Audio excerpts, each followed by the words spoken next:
Welcome back everyone. Today I'm going to teach you the art of cooking meat. We have a beautiful ribeye from Penokin Hill Farm.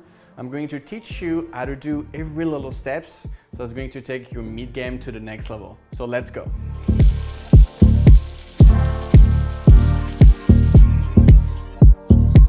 Okay, so let's talk about the meat first. So first of all, when you pick a piece of meat, you need to make sure you have beautiful marbling. What is marbling? It's the amount of fat that you have into the piece of meat. Obviously, fat equals flavor, so very important. Another thing, when you cook steak, you want to make sure that the meat has been brought back to temperature. You want it to be at least an hour out of the fridge, okay? So you never want to cook cold meats, okay? So very important. The next thing, we have to make sure that our pan is really hot. So I already have my cast iron preheating because I really want to have the beautiful sear, that golden brown. We don't want to have that gray kind of color, and that will happen if your pan is not hot enough. It's going to start to boil really before it actually sears. So that's the first thing that are super important. Third, the seasoning. So I'm going to take the piece of meat. Right here I have some salt, and because of the thickness, we want to make sure that we season the meat really, really well. So we have to be very generous. All right, and we'll add some cracked black pepper as well. And then what you want to do is to kind of like press it down a little bit so it really incorporates into the meat. So it's going to create a beautiful crust. If your meat was not dry enough and not temperature, what would happen? You would have humidity, and basically the salt will be soaked up. But if you can see right here, the salt kind of like stays on top of the meat.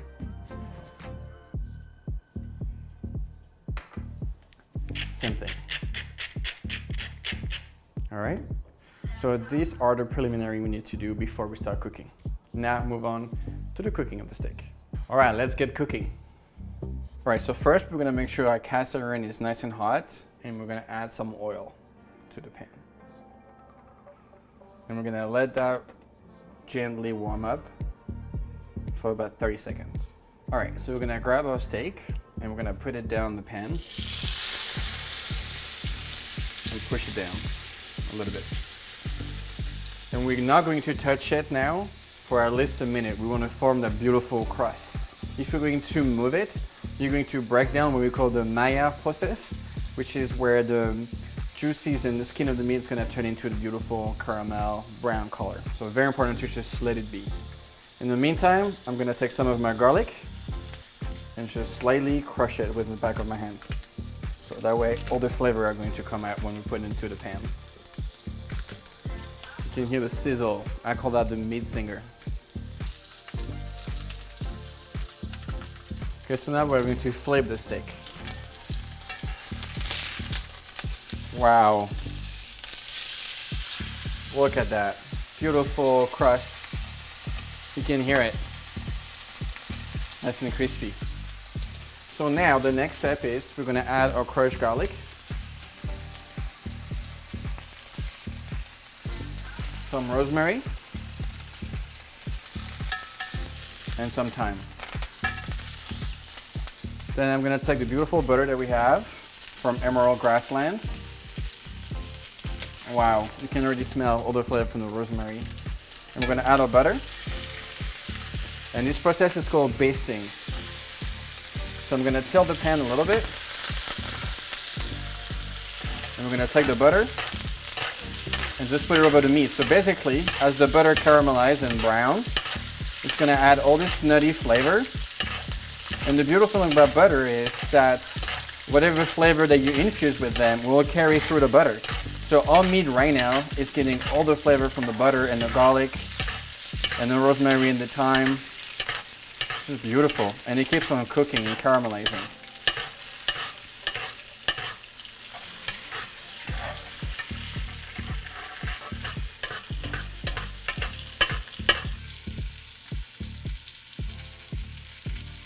Okay, so now we're just gonna take the meat off.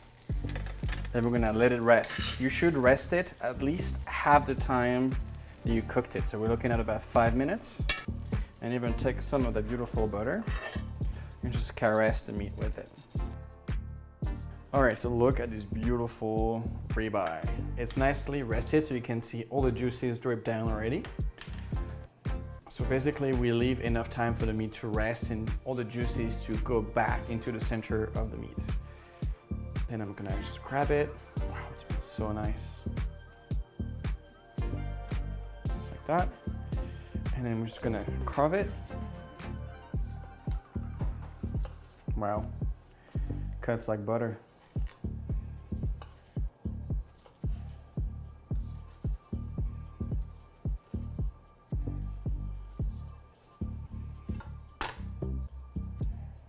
Wow, look at that, beautiful.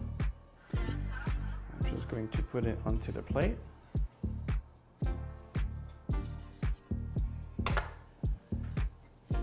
Just gonna give it a bit of space.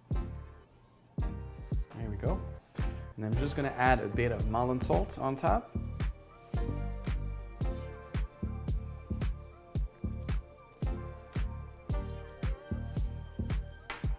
And just like that, we have a beautiful, tasty, it smells so good. The whole crew right now cannot wait for us to try this, but look at that. This is gorgeous.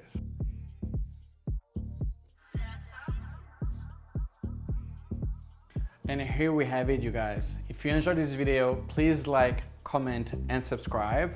And as always, if you love me, trying this beautiful medium steak with a beautiful crust on it, the fat is nice and crispy. Let's go for it.